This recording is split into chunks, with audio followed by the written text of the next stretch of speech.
மாநிலத்திலையும் அதிகாரம் இல்ல.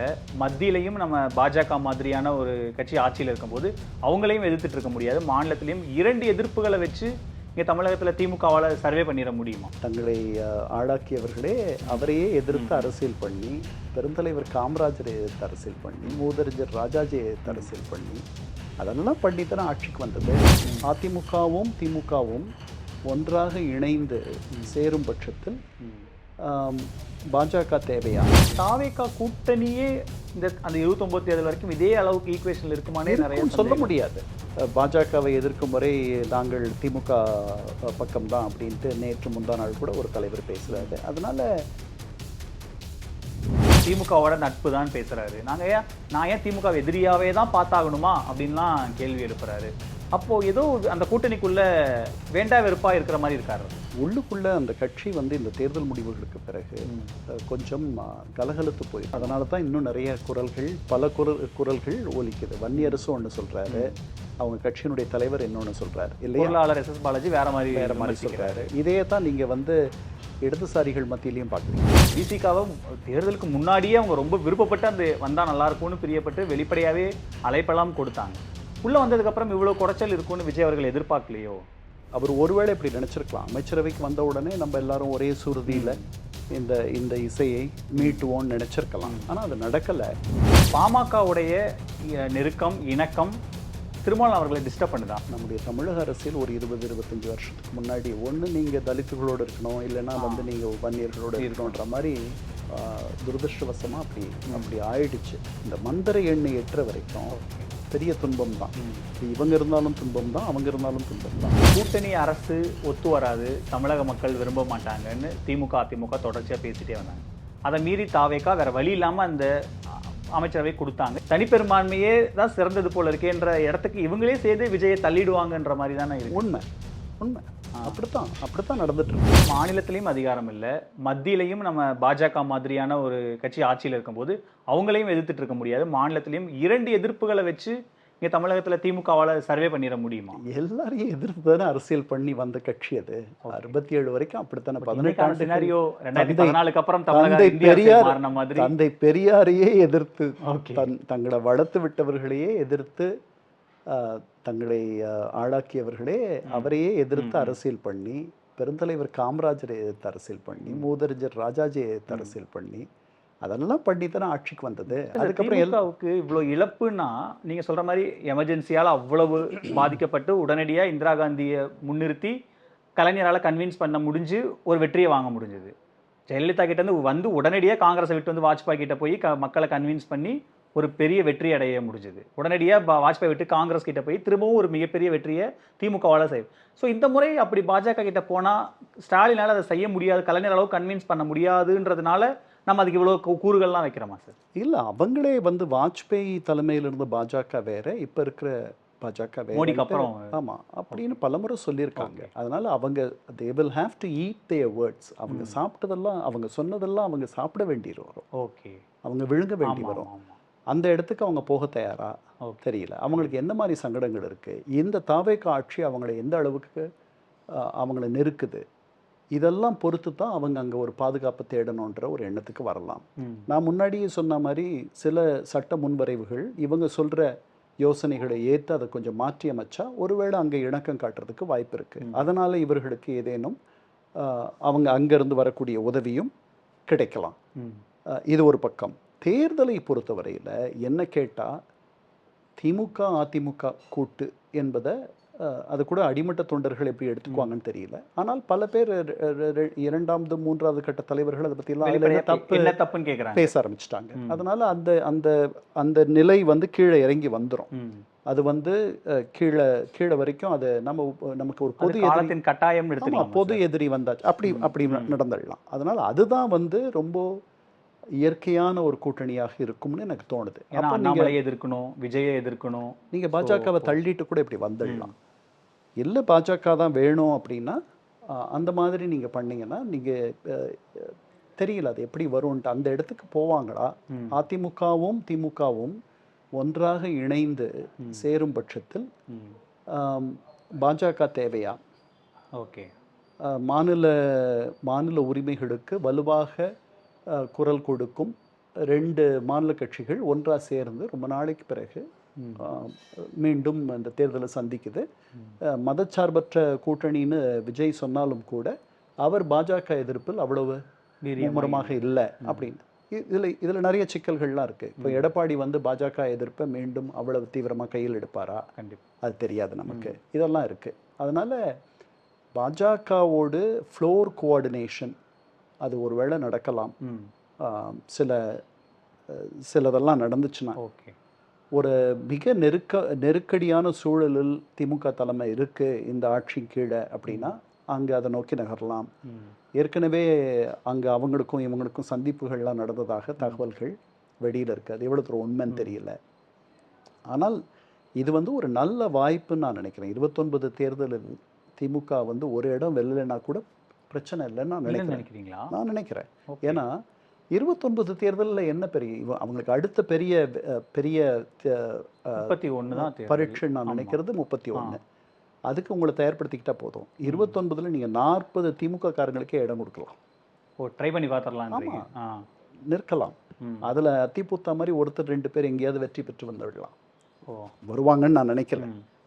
ஏன்னா எப்படி உங்களை அவ்வளோ பெரிய ஒரு சக்தியை, ஒரு பெரிய கூட்டணியை நீங்கள் தனியாக நின்று எப்படி வெற்றி கொள்வது?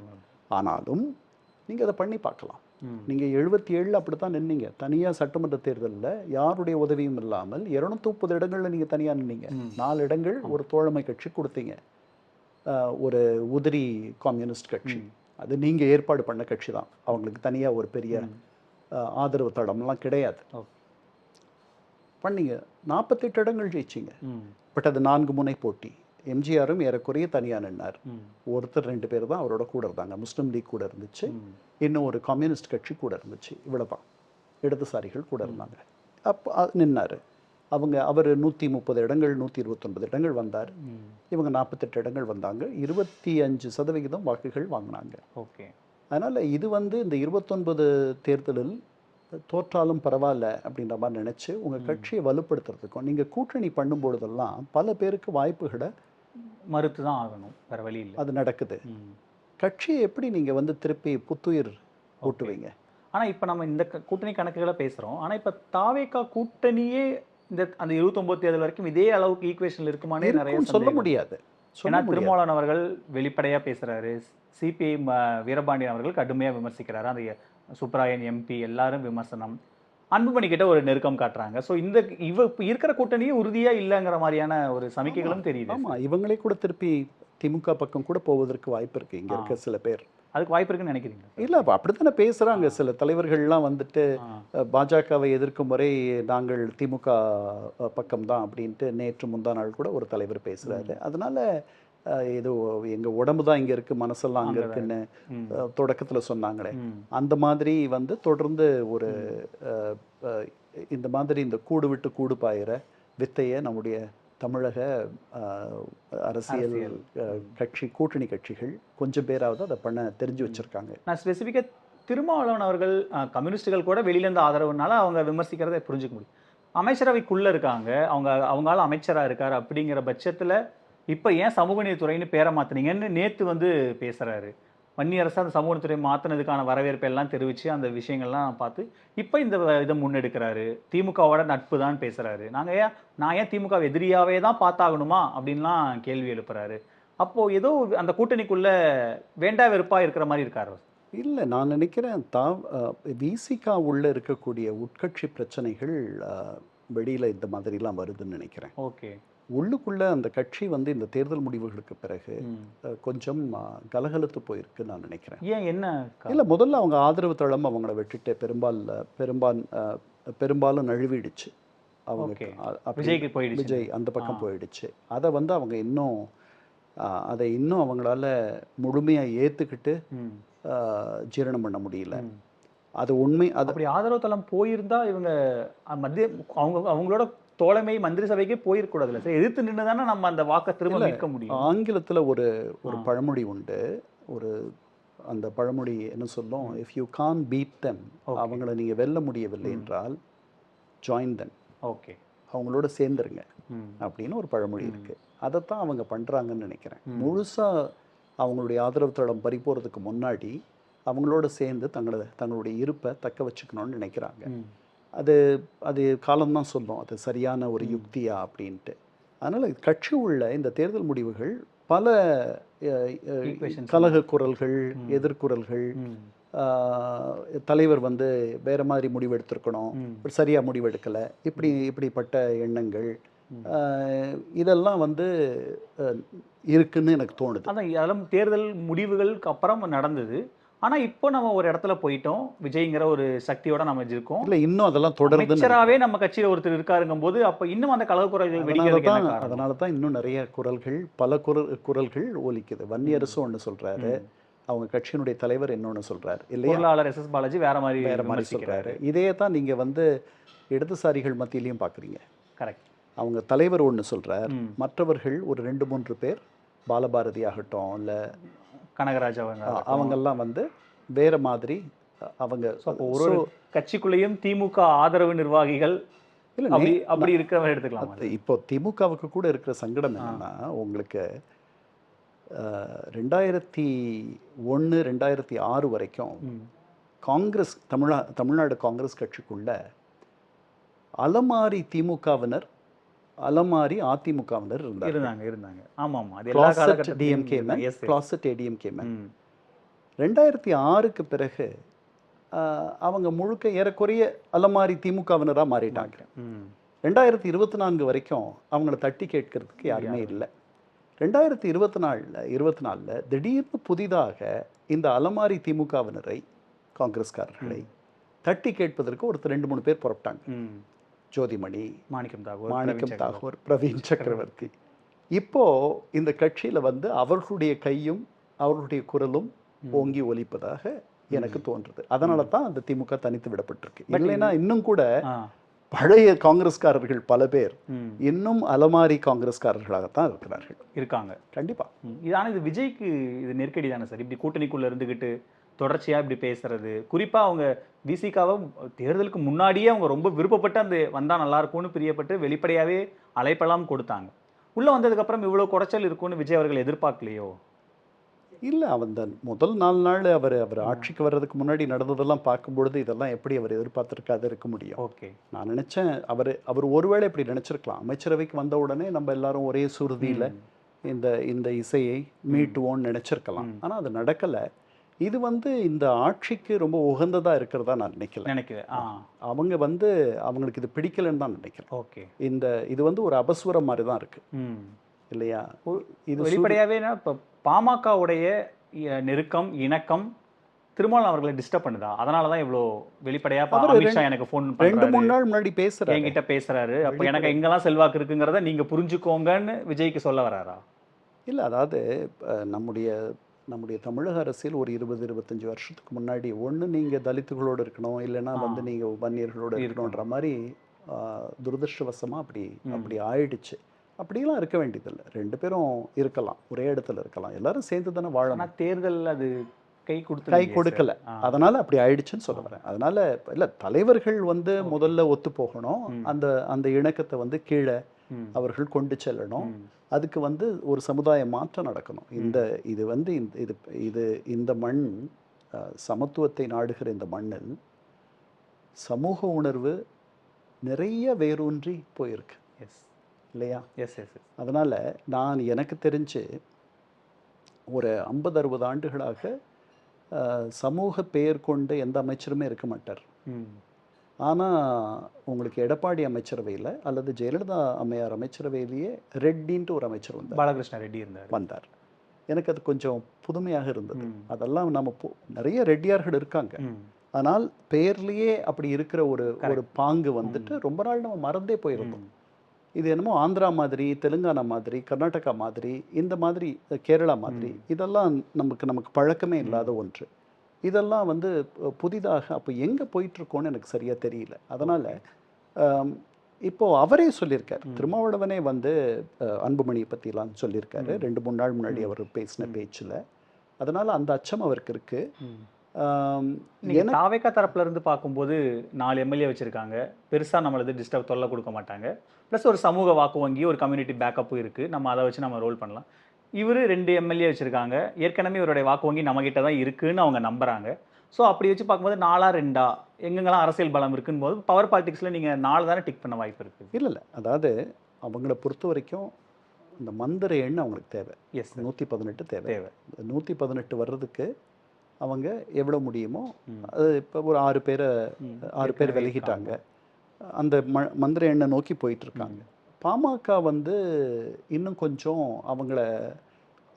அவங்க வன்னியர் பிரச்சனைகள் அப்படின்னு வரும்பொழுது அவர்களும் வந்து குரல் எழுப்புவார்கள். அவங்களும் உங்களுக்கு ஒருவேளை ஒருவேளை இவ்வளவு வேகமாக எழுப்புவாங்களோ இவ்வளவு அடிக்கடி எழுப்புவாங்களோ நமக்கு தெரியாது. ஆனால் அவர்கள் தங்களுடைய இருப்பை தக்க வச்சுக்கணும் அப்படின்னா அவர்கள் ஒரு அரசியல் இயக்கமாக செயல்படணும்னா அவர்கள் கூட்டணியில் இருந்தாலும் அவர்களும் வந்து எப்போவாது பேச வேண்டிய ஒரு நிலை வரும். அதனால இந்த மந்திர எண்ணை எட்டுற வரைக்கும் பெரிய துன்பம் தான். இவங்க இருந்தாலும் துன்பம் தான், அவங்க இருந்தாலும் துன்பம் தான். நீங்க சொல்ற மாதிரி இவங்களை விட 2 இடம் அங்கே கூடி இருக்கு. அதனால ஒருவேளை அவங்க இன்னும் கொஞ்சம் இணக்கமா இருக்காங்க. இது வரைக்கும் எதுவும் பெரிய விமர்சனம் எதுவும் வைக்காத இருக்காங்க. இந்த கூட்டணி அரசு ஒத்து வராது, தமிழக மக்கள் விரும்ப மாட்டாங்கன்னு திமுக அதிமுக தொடர்ச்சியாக பேசிட்டே வந்தாங்க. அதை மீறி தாவேக்கா வேற வழி இல்லாமல் அந்த அமைச்சரவை கொடுத்தாங்க. இன்னைக்கு கூட்டணி அமைச்சரவையில் அரசு படுற பாட அவங்க பார்க்குறாங்க. டெய்லியும் அந்த நெருக்கடி, ப்ரெஷர், அவங்கள நியமிங்க இவங்களை நியமிங்கன்னு வர தகவல்கள்லாம் பார்க்கும்போது தனிப்பெரும்பான்மையே தான் சிறந்தது போல இருக்கேன்ற இடத்துக்கு இவங்களே சேர்ந்து விஜயை தள்ளிடுவாங்கன்ற மாதிரி தானே இருக்கு. உண்மை அப்படித்தான் நடந்துட்டு இருக்கு. அதனால இதுக்கு வந்து தாவேக்காவையும் நம்ம வந்து கொஞ்சம் குறை சொல்லணும். ஏன்னா ஒரு நல்ல ஒருங்கிணைப்பு குழு அது மாதம் சந்திக்கும். அங்கே பேசப்படுற எதுவும் வெளியில் வராது. அதுக்கப்புறம் எந்த சிக்கலாக இருந்தாலும் அங்கே மனம் விட்டு பேசி அங்கேயே தீர்த்து கொள்ளப்படும். இப்படியெல்லாம் ஒரு கட்டுத்திட்டத்தை அவங்க கொண்டு வரணும். ஓகே, அப்படி கொண்டு வந்தால் இந்த பொது வெளியில் இப்போ சில வெளியில் இருக்க கூட்டணி கட்சி தலைவர்கள் வெளியில் நிறைய பேசுகிறாங்க. ஆமாம், கடுமை விமர்சனமே. அது எவ்வளவு முதல்வர் பேசாத இருக்காரோ அதுக்கெல்லாம் சேர்த்து அவங்க பேசிடுறாங்க. அது வந்து அவ்வளவு இந்த ஆட்சிக்கு எல்லா நேரமும் உதவி பண்ணுற மாதிரி. நான் காங்கிரஸில் பேசும்போது பிரவீன் சக்கரவர்த்தி மற்ற கட்சிகளை பற்றிலாம் எனக்கு தெரியாதுங்க, காங்கிரஸும் தாவேக்காவும் இணக்கமாக இருக்குது, பலமாக இருக்குன்னு அவரும் கமிட் பண்ண மாட்டுறாரு. இந்த கூட்டணியை ஒருங்கிணைக்கிறதுல முக்கிய பங்கு வகிச்சவர் அவரும் கமிட் பண்ணாமல் தள்ளி போகும்போது அப்போது திமுக கடைசி வரைக்கும் வெயிட் பண்ணுவாங்களோ இவங்கெல்லாம் நம்ம கிட்ட திரும்ப வந்தாலும் வருவாங்க. டயம் இருக்குல்ல, நிறைய டயம் இருக்குது உங்களுக்கு. 2-3 வருஷம் இருக்கா? 2029 இருக்கு. இப்போ இந்த கூட்டத்தொடர் 20ஆம் தேதி ஜூலை தொடங்க போகுது, நாடாளுமன்ற கூட்டத்தொடர். அந்த கூட்டத்தொடர் தொடங்கின உடனே தெரிஞ்சு போயிடும் ஒவ்வொருத்தருடைய நிலைப்பாடு என்னன்னு தெரியும். நம்ம பொறுத்திருந்து தான் பார்க்கணும். அதாவது திமுக வந்து ஒரு இது மாதிரி இடங்கள்ல முன்னாடியே இருந்திருக்கு. இந்த மாதிரி ஒரு துன்பமான ஒரு நிலையில அந்த இடத்துல தான் இப்போவும் இருக்கு. இப்போவும் அதே இடத்துல தான் இருக்காங்க. அரசியல் ரீதியாக அது தனிமைப்படுத்தப்பட்டிருக்கு. இது எப்படி போகிறது, எங்கே போகிறது, ஒரு திக்கு தெரியாத காட்டில் இருக்குது. இந்திய அலையன்ஸில் இருக்கா இல்லையா? அந்த கூட்டத்துக்கு அவர்கள் போகலை, ஆனால் அதிலிருந்து வெளியே இன்னும் வரலை. என்ன இவங்களோட இடதுசாரிகள் இவங்கெல்லாம் அடிக்கடி பேசுறது வைக்கிறது இடதுசாரிகளோட தான் ரொம்ப நாள் அவங்க நெருக்கமா ஒரு படி மேலே போய் திமுக தாவேக்கா 2 பேருமே இந்தியா கூட்டணியில் இருக்கலாம், இந்த மாதிரி எல்லாம் பேசுகிறாங்க. அதனால் இது ஒரு